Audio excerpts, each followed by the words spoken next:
If I had kept my mouth shut, the most powerful man in Chicago would have died with a smile on his face. That's the part people don't understand. They think I was brave. I wasn't. I was just paying attention. The bar was packed that night, low jazz humming through hidden speakers, amber light reflecting off polished mahogany and crystal glasses. It was just after 10:30 p.m., the start of the real money hours, when the city's elite drifted in wearing tailored suits and quiet arrogance. I'd been on my feet for 8 hours already, refilling bourbons, sliding craft cocktails across the counter, pretending not to hear conversations that didn't belong to someone making $14 an hour plus tips. Then the room shifted. You could feel it before you saw him. Conversations softened. Shoulders straightened. Adrian Volkov didn't need an announcement. 6'2", dark suit cut close to his frame, silver watch catching the light as he took his usual seat at the far end of the bar. He didn't smile. He didn't have to. The air around him felt controlled, like even the music lowered itself out of respect. I'd served him before. He always ordered the same thing. Macallan 18, neat, heavy-bottom glass. I poured it carefully, exactly 2 ounces, set it down in front of him, and stepped back. That's when I saw it. A man I didn't recognize brushed past one of the servers, too close, too casual. His hand hovered half a second too long near Adrian's glass. Most people wouldn't notice. But my dad used to own a bar in Milwaukee before he died, and he taught me something when I was 16. Always watch the hands, not the smiles. The man walked away. Adrian reached for the glass. And I saw it. Something faint swirling at the bottom, dissolving slower than whiskey should. My heartbeat slammed against my ribs so hard I felt it in my throat. I didn't think about consequences. I didn't think about the 6 men in dark suits stationed around the room. I just moved. Don't drink that. I heard my own voice cut through the music, sharp and loud, before my hand connected with the glass. It shattered against the hardwood floor, amber liquid splashing across polished shoes and expensive cuffs. The entire bar froze. 10 sets of eyes snapped toward me. Chairs scraped. I felt the shift in. Energy like static against my skin. One of the suited men stepped forward, hand near his jacket. I couldn't breathe. Adrian didn't stand. He didn't even flinch. He looked down at the broken glass, then up at me. His eyes were colder than the ice I'd just knocked to the floor. Explain, he said quietly. My hands were shaking, but I forced the words out. There was something in it. It didn't dissolve right. For a second that felt like an hour, nobody moved. Then one of his men crouched, touching the liquid with a napkin, sniffing it carefully. A subtle nod. The room exhaled. Somewhere behind me, I heard a sharp command and quick footsteps moving toward the exit. Adrian's gaze never left my face. Not gratitude. Not anger. Something else. Calculation. Curiosity. You screamed. He said softly, almost to himself. I swallowed. You were about to drink it. The corner of his mouth lifted, not quite a smile. And you were willing to break my glass to stop me. I didn't answer. I couldn't. Because in that moment, I understood something terrifying. I hadn't just knocked a drink out of a customer's hand. I had stepped directly into a world that didn't forgive interruptions. And the most dangerous man in the room was no longer looking at the door where the stranger had disappeared. He was looking at me like I was the only thing that mattered. I should have walked away when he stood up, but my feet felt rooted to the hardwood floor, like the entire room was waiting to see whether I would run or break. Adrian rose slowly, smoothing the front of his jacket as if nothing unusual had just happened, as if I had not interrupted something that could have ended very differently. His men shifted around him in a silent formation that felt rehearsed. One of them murmured something into an earpiece. Another disappeared toward the back hallway. The music had resumed, but softer now, cautious. Conversations restarted in low tones, the kind people use when they pretend they did not just witness a moment that will make tomorrow's headlines. Adrian stepped closer to the bar, closing the distance between us until I could see the faint line of silver at his temples and the steady, controlled rhythm of his breathing. He did not look angry. That would have been easier to handle. Instead, he looked curious. What did you see? He asked. His voice was calm, almost conversational, but it carried weight. I swallowed and forced myself not to look away. It did not dissolve like sugar or ice. It moved wrong, slower. He studied me for a long second, then nodded once, like I had confirmed something he already suspected. Come with me, he said. It was not loud, but it was not a request. My manager was nowhere in sight. The other bartenders were suddenly very busy polishing glasses. I stepped out from behind the counter before I could talk myself out of it. His men parted to let me through, and we walked toward the private lounge at the back, a space reserved for investors and politicians who like discretion more than attention. The door closed behind us with a soft click that sounded louder than it should have. The room smelled faintly of leather and expensive cologne.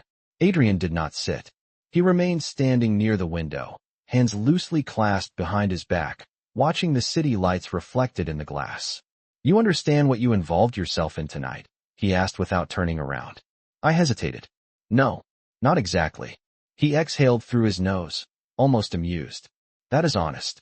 He finally faced me, and the intensity in his eyes made my pulse spike again. Most people in that room saw nothing, or chose to. He stepped closer, stopping a few feet away, close enough that I could feel the quiet authority radiating from him, but not so close that it felt threatening. "You did not hesitate," he continued. "Why?" The answer surprised even me. "Because I have seen what happens when people ignore the signs." My voice felt steadier now. "My father died after someone slipped something into his drink at his own bar. No one noticed until it was too late." Silence settled between us, heavier this time. Something flickered in his expression. Not pity. Recognition. "So this was personal," he said softly. "Yes." I held his gaze. "But that does not mean I expect anything." A faint smile touched his mouth, brief and unreadable. "You expect nothing?" "I expect to finish my shift," I replied. That actually earned a quiet, almost genuine laugh from him. It changed his face, softened it for half a second before the steel returned. A knock sounded at the door. One of his men stepped inside, speaking in a low voice I could not fully hear. Adrian listened, then gave a short nod. The man left just as quickly. Adrian's attention shifted back to me. "The glass was not the only thing touched tonight," he said carefully. "Which means whoever attempted that will not be pleased that you interfered." A chill slid down my spine. "I did not see a face clearly," I said quickly. "It was crowded." "It does not matter," he replied. "You stood out." He moved toward the small table near the couch and picked up his watch, adjusting it with precise movements. "From this moment on, you do not leave alone." My breath caught. "That is not necessary." He met my eyes again, and this time there was no curiosity, only certainty. "It is." The tone left no room for argument. "You saved my life tonight, Emily. I do not ignore debts." The way he said my name made it clear he had known it long before I ever spoke in that room. I felt the weight of that realization settle into my chest. Outside the private lounge, the music swelled slightly, as if the night was trying to return to normal. But nothing about this felt normal anymore. Because when Adrian Volkov opened the door and gestured for me to step out first, I understood something I had not fully grasped before. I had not just protected a man from a poisoned drink. I had stepped into his world. And in his world, protection was never temporary. I finished the rest of my shift with hands that would not stop trembling, even though I forced them to move steadily, wiping down the counter, stacking clean glasses, counting receipts like it was any other Friday night. Adrian returned to the main floor as if nothing had happened, speaking quietly with two men in tailored suits near the corner booth. From a distance, he looked composed, almost detached, but I noticed something different now. He was watching the room the way I did. Watching hands. Watching reflections in the mirror behind the bar. Watching me. Every time our eyes met, my stomach tightened in a way that had nothing to do with fear and everything to do with awareness. Near midnight, the crowd thinned. The politicians left first, then the hedge fund managers. By 1 o'clock. In the morning, the bar was down to regulars and lingering laughter. I tied my apron loose and headed to the back to grab my coat. My manager, Tony, avoided my eyes. "You good to head out?" he asked too casually. "I guess," I replied. "Yes." He shrugged. "Your ride is waiting." My heart skipped. "What ride?" He nodded toward the front windows. Through the glass, parked under the yellow streetlight, was a black sedan I had seen pull up earlier. Engine running. Headlights on. I stepped outside into the cool Chicago air, pulling my coat tighter around me. It was early spring, barely 45 degrees, the kind of cold that seeped into your bones. The sedan door opened before I reached it. One of Adrian's men stepped out, holding the rear door open without speaking.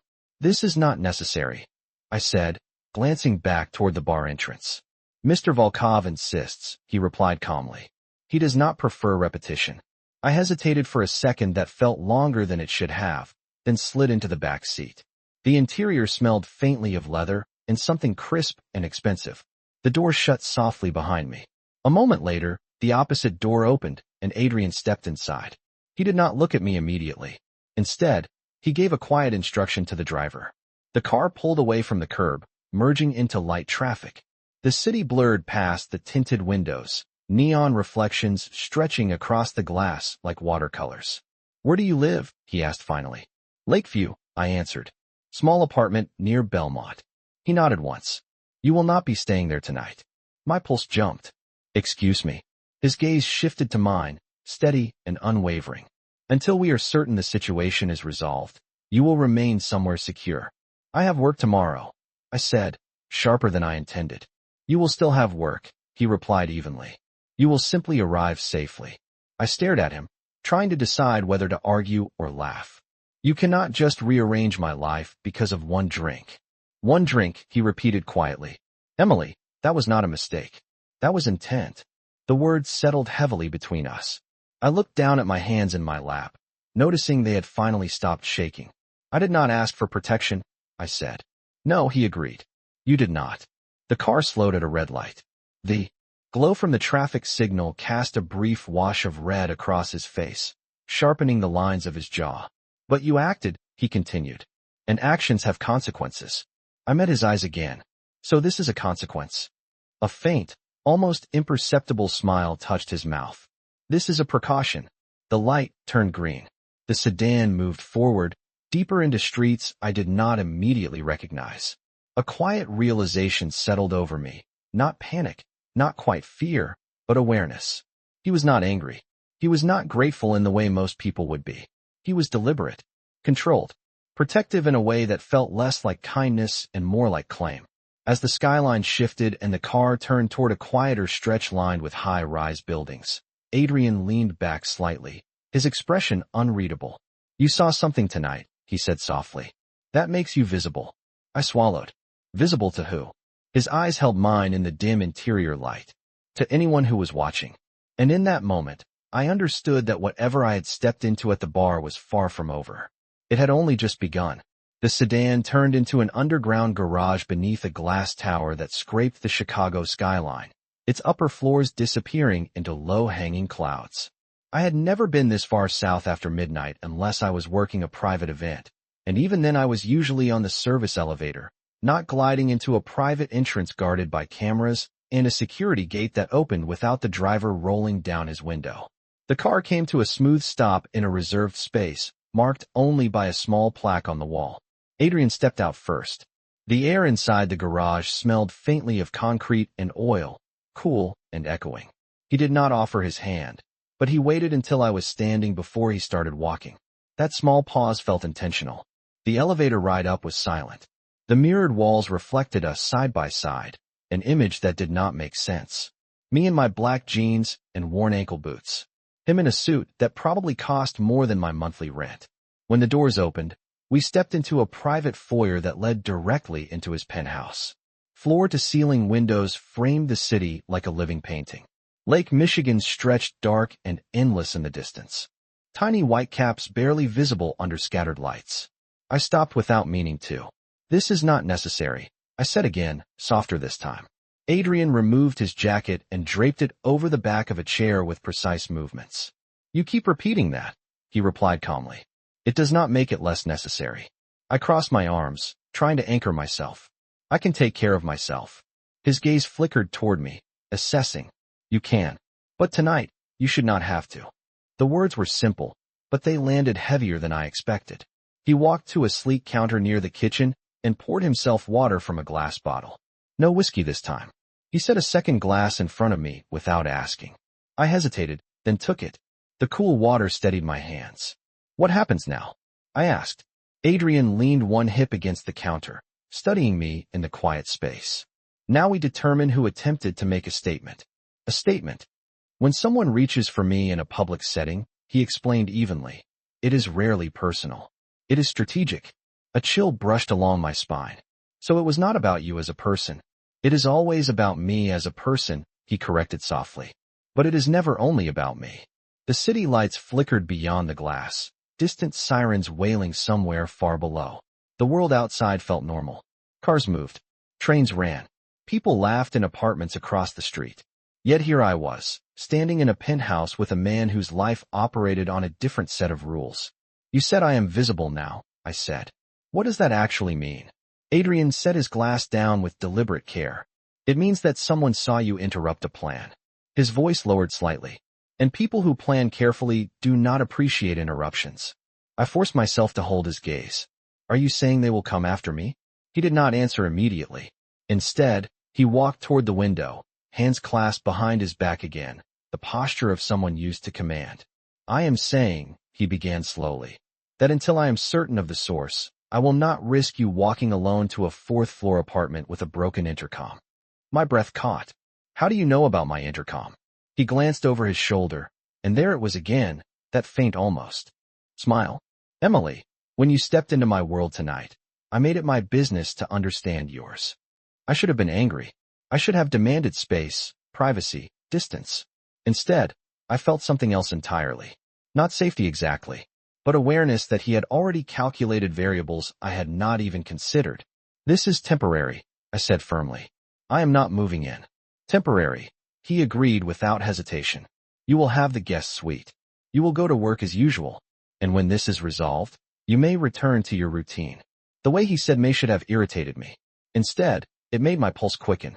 I walked toward the window, standing a few feet from him, looking out over the city that suddenly felt both enormous and very small. You do not trust easily, do you? I asked quietly. He did not look at me this time. No, he said. Then after a pause, he added, but tonight, I trusted you with my life. The words settled between us, heavier than the skyline beyond the glass. And for the first time since the glass shattered on the bar floor, I realized this was no longer about a single interrupted drink. It was about the invisible line I had crossed. And the man beside me was not just protecting that line. He was redrawing it around me. I did not sleep that night. The guest suite was larger than my entire apartment, with crisp white sheets and a view of the lake that most people only saw on postcards. But every time I closed my eyes, I saw the swirl at the bottom of that glass and the way Adrian had looked at me afterward, like I had shifted something fundamental in his world. Around 3 a.m, I gave up and padded quietly into the kitchen for water.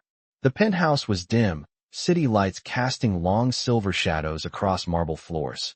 I expected to be alone. I was not. Adrian stood near the window again, jacket removed, sleeves rolled neatly to his forearms, staring out at the skyline like it owed him answers. He did not startle when I entered. You do not sleep much either, I said softly. Sleep is efficient, he replied without turning. Rest is optional. I leaned against the counter, glass cool in my hand. Is that how you survive? He glanced at me. Then, eyes thoughtful rather than cold. It is how I remain prepared. Silence settled comfortably this time, not tense, just aware. Did you find out anything? I asked. He considered the question before answering. Enough to know it was not random. My stomach tightened. Someone close. His jaw shifted slightly. Close enough to observe patterns. The understatement in his tone carried weight. I set the glass down carefully. And what does that mean for me? He walked toward the kitchen island, stopping a few feet away. It means you were correct. Someone used familiarity to approach. His gaze sharpened. It also means that your instinct is stronger than you realize. The compliment felt different from anything I had heard before. It was not about appearance or charm. It was about judgment. I am not part of this, I said quietly. You are not part of my operations, he agreed. But you are part of the outcome. The words lingered. Around 7 a.m, the city brightened under pale sunlight. Adrian insisted a driver take me to the bar for my afternoon shift. The black sedan drew more attention than I liked as it stopped outside the familiar brick building. This is going to raise questions, I said before stepping out. Let them ask, he replied calmly. You owe no explanations. I paused with my hand on the door. Do I at least get my own apartment key back? A faint smile touched his mouth. When this is resolved. I stepped onto the sidewalk, feeling every pair of eyes on the car behind me. Inside the bar, Tony stared like I had walked in wearing a crown. You okay? He asked quickly. Fine. I answered, tying my apron. Just a long night. The day moved slowly. Regular customers came and went. I found myself watching hands again, noticing small details I might have ignored before. Around 4 in the afternoon, a delivery man dropped off a crate of liquor I did not recognize. He avoided eye contact. My pulse ticked upward. That order was not scheduled, I told Tony quietly. He frowned. Corporate sent it. Something about the label felt off. I did not touch the crate. Instead, I stepped into the back hallway and pulled out my phone. My thumb hovered for half a second before I dialed the number Adrian's assistant had programmed in for emergencies. He answered. On the second ring. Yes. I lowered my voice. There is something here that does not feel right. Silence, then controlled focus. Do not open it, he said. Step away from it. I exhaled slowly. Already done. A pause. Softer this time. Good. When I returned to the main floor, 2 unfamiliar men in suits were already speaking quietly with Tony near the crate. They did not raise their voices. They did not cause a scene. Within minutes, the delivery was gone. The room returned to normal. But nothing felt normal anymore. My phone buzzed once. A single message from Adrian. You were paying attention again. I stared at the screen, a strange mix of frustration and reluctant pride stirring in my chest. Because this was no longer about being protected. It was about being seen. And somewhere between the shattered glass and the skyline at dawn, I had become more than a bartender in his world. I had become someone he trusted to notice what others missed. By the time the sun dipped behind the buildings and the bar lights flickered on again, I felt like I was living 2 separate lives layered over each other. One was simple. Wipe the counter. Smile at customers. Measure 2 ounces clean and steady. The other was invisible, but louder. Watch reflections in mirrors. Notice who lingers too long. Pay attention to what does not belong. Around 6:30, the dinner crowd started rolling in. A couple celebrating an anniversary. 2 finance guys arguing about market trends. Nothing unusual, but my nerves felt tuned tighter than piano wire. Every time the front door opened, my pulse ticked upward. At 7:15, Adrian walked in. Not with the full presence of the night before. Just 2 men instead of 6. He wore a charcoal suit this time. No tie, collar open. He did not look at me immediately. He took his usual seat at the end of the bar like he was just another man finishing a long day. But the room shifted anyway. It always did. I approached him with a glass of water instead of whiskey. He noticed. You are adjusting my habits, he said quietly. You are alive to complain about it, I replied. The corner of his mouth curved slightly. Fair point. His men positioned themselves discreetly near the entrance. I leaned against the bar, lowering my voice. Was the crate earlier connected? He nodded once. It was a test. A test of what? Of you, he said without hesitation. My stomach dropped. You knew? I suspected they would try something indirect. His gaze sharpened. You confirmed it. I exhaled slowly, trying to steady the irritation rising in my chest. So I am bait now. His expression shifted, the faint humor gone. No, the single word was firm. You are proof. Proof of what? That the threat underestimated you. His eyes searched my face as if measuring my reaction. They expected panic. Silence. You offered neither. I should have felt reassured. Instead, I felt exposed. I do not want to be part of some strategy, I said quietly. You are not part of it, he replied. You disrupted it. There was a difference in his tone now. Not detached. Not calculating. Something closer to protective restraint. The bar door opened again, and a man stepped inside wearing a navy windbreaker despite the mild weather. He paused just a fraction too long when he saw Adrian. My body reacted before my mind did. I noticed his hands first. Empty, but tense. His eyes scanned the room quickly, not for a table, but for exits. Adrian did not turn his head, but I knew he felt it too. I reached for a towel, pretending to wipe the counter, and leaned slightly closer. 3 o'clock, I murmured under my breath. His eyes flicked to mine for half a second, then casually toward the mirror behind the bar. In the reflection, the man had shifted his stance, weight angled toward the back hallway. Adrian lifted his glass of water slowly, deliberately, blocking the mirror's angle for anyone watching him. One of his men adjusted his position near the entrance without drawing attention. No one raised their voices. No one caused a scene. Within moments, the man in the windbreaker seemed to reconsider whatever calculation he had made. He stepped back toward the door and exited as quietly as he had entered. The tension in my shoulders eased only slightly. Adrian set his glass down. You see it now, he said softly. See what? The patterns. I swallowed. I did not ask to learn them. No, he agreed. But you learn quickly. I studied his face, searching for the line between appreciation and expectation. This is not sustainable, I said. I cannot live on alert. His expression softened, just barely. You will not have to. When I pressed, he held my gaze, steady and certain. Soon. The word should have comforted me. Instead, it felt like a promise wrapped in warning. He reached into his jacket pocket and placed something small on the bar in front of me. A sleek silver keycard. Access, he said. In case you need to leave quickly. I stared at it. You assume I would run to you. His eyes did not waver. I assume you understand that some doors close faster than others. I looked down at the keycard, then back up at him. Somewhere between the shattered glass and the crate in the back hallway, the balance had shifted again. I was no longer just reacting. I was anticipating. And the way Adrian watched me now was not like a man observing a liability. It was like a man recognizing an equal. I did not take the keycard home that night.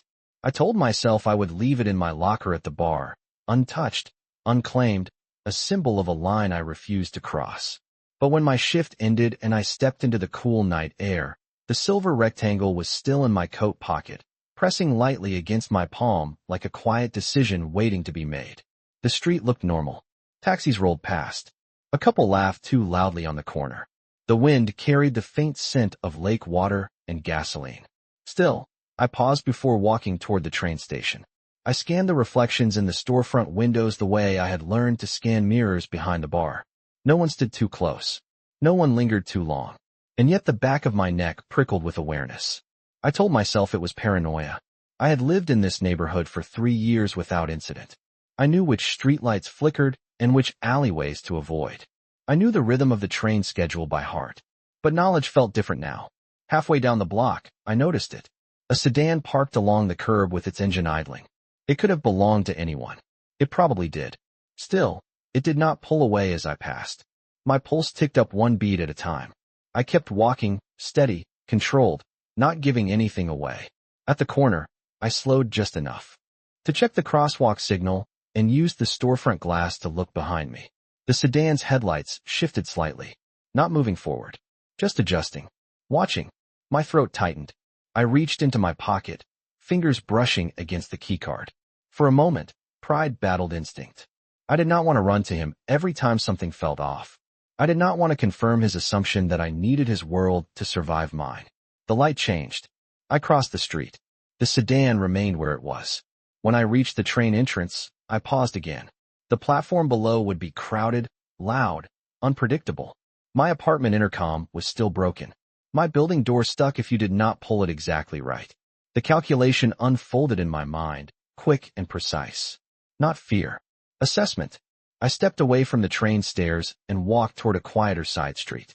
My hand tightened around the keycard. I dialed the number programmed beneath emergency access. He answered immediately. Yes. His voice was low, controlled. There is a car, I said quietly. It has not moved in 5 minutes. Silence, then sharper focus. Location. I told him. Do not approach it, he instructed. Walk into the cafe on your left. I glanced up. The small late-night coffee shop was still open, lights warm against the dark sidewalk. I pushed the door open and stepped inside. The bell chimed overhead. My heart was steady now, alert, but not panicked. Through the window, I watched as the sedan's engine finally cut off. The driver stepped out, pretending to check something on his phone. He was too composed, too aware. Within less than a minute, another black car turned the corner smoothly. It did not speed. It did not draw attention. It simply pulled up behind the idling sedan. 2 men stepped out, calm and direct. There was no shouting, no dramatic confrontation, just quiet authority. The man with the phone hesitated, then got back into his car and drove away without looking back. My phone buzzed once. You were right, Adrian said when I lifted it to my ear. It was observation. I exhaled slowly. Of me. Of us, he corrected. The words settled deeper than I expected. This ends tonight, he continued. The source has been identified. I closed my eyes briefly, leaning against the cafe counter. And after tonight? A pause. Softer this time. After tonight, you choose. Choose what? My voice barely rose above a whisper. I watched his car pull up outside the cafe, headlights steady. Whether you step back into your old life, he said quietly, or forward into mine. I looked through the glass at the man standing beside the car, posture composed, eyes scanning the street before finding me. The city moved around him like he was its axis. I should have felt trapped. Instead, I felt the weight of something else entirely. Possibility. I stepped out of the cafe with the keycard still in my hand, the bell above the door chiming softly behind me like a countdown. I could not pause. The night air felt sharper now, cooler against my skin, but my heartbeat was steady.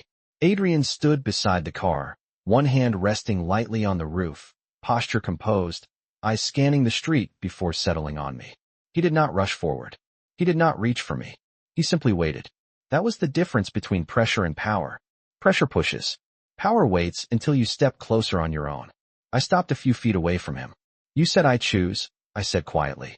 The city hummed around us. Tires rolled over asphalt. A train rattled in the distance. Adrian studied my face as if committing it to memory. Yes, he replied. You choose whether this ends as an interruption or begins as something deliberate. I exhaled slowly. And if I choose my old life? He nodded once. Then I ensure the threat is removed. You return to your apartment. Your job. Your routine. His voice remained calm, but there was something restrained beneath it. And you? I asked. I returned to mine. The space between us felt smaller than the sidewalk we stood on. And if I choose yours? His gaze sharpened, not predatory, not possessive in the way I had feared at the beginning of this, but certain. Then you do not stand alone in this city again. The words were not romantic. They were not dramatic. They were simple, solid. I looked past him at the skyline stretching across the horizon. 3 days ago, my biggest concern had been covering rent and keeping the bar inventory straight.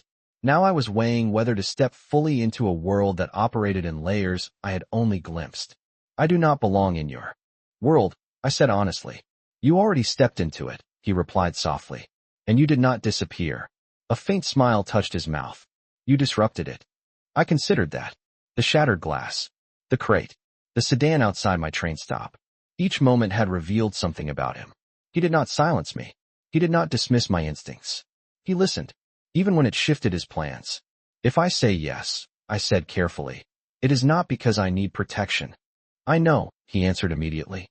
It is because you refuse to ignore what you see. The wind tugged at my coat. I realized then that the choice was not about safety. It was about alignment. I could return to the version of myself who watched quietly and pretended not to notice patterns. Or I could accept that noticing was part of who I was. I am not moving into your penthouse permanently, I said, lifting my chin slightly. And I am not giving up my job. A faint, approving expression crossed his face. I would expect nothing less. I held his gaze. And this is not ownership. The word lingered between us, echoing unspoken assumptions. His expression shifted, serious now. No, he said firmly. This is not ownership. A pause. This is partnership. The words settled differently. Not a cage. Not a claim. A line drawn side by side instead of around. I stepped forward, closing the remaining distance. Then I choose forward, I said quietly. Not into darkness. Not into fear. Forward. Adrian did not smile broadly. He did not celebrate. He simply opened the car door, not as a command, but as acknowledgement. As I slid into the seat, I realized something that felt both terrifying and steady at once. I had not been pulled into his world. I had walked into it. And for the first time since that glass shattered against hardwood, I did not feel like I was reacting to events. I felt like I was shaping them. The car door closed softly, sealing the choice behind me. Outside, the city lights continued to flicker and move, unaware that somewhere between a bar counter and a quiet cafe, the balance of power had shifted. Not because a man claimed me, but because I chose to stand beside him. The city looked different from the back seat of Adrian's car after I chose forward. Not brighter. Not darker. Just clearer. The skyline no longer felt like something I was trying to survive inside. It felt like a map unfolding. The sedan moved smoothly through late-night traffic, the rhythm steady, controlled. Adrian sat beside me, not touching, not crowding, just present. It is handled, he said quietly after a few blocks. The source has been removed from influence. I glanced at him. Removed how? His eyes met mine, calm and deliberate. Without spectacle.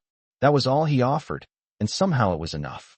I realized then that part of choosing this path meant accepting that not every detail needed to be seen to be understood. When we reached the tower, the elevator ride felt different from the first night. Less like containment, more like transition. The doors opened to the penthouse, city lights stretching endless beyond the glass. Adrian loosened his collar slightly, exhaling as if something heavy had finally settled into place. "Tomorrow," he said, "you return to work as usual." I raised an eyebrow. "You are not assigning me security detail in the storage room?" A faint smile. "You would ignore them." "Probably." He studied me for a moment, something thoughtful in his expression. "You altered my expectations this week." I leaned against the counter, crossing my arms. "How so?" "Most people in my world respond to pressure with silence or fear," he said. "You respond with observation." I let that sit between us. "You could have ignored the crate," he continued. "You could have taken the train without noticing the car. You did not." "I notice patterns," I replied quietly. "It is not bravery. It is discipline," he corrected. Silence settled, but it felt warm now, not tense. Outside, a boat's light moved slowly across the dark surface of the lake, steady against the black water. "Does this change how you operate?" I asked. His gaze shifted toward the skyline. "Yes." The word came without hesitation. "In what way?" He looked back at me, and for the first time since I had met him, there was no guarded calculation in his eyes. Only clarity. "I will not build strategies that ignore what you see." The simplicity of it surprised me.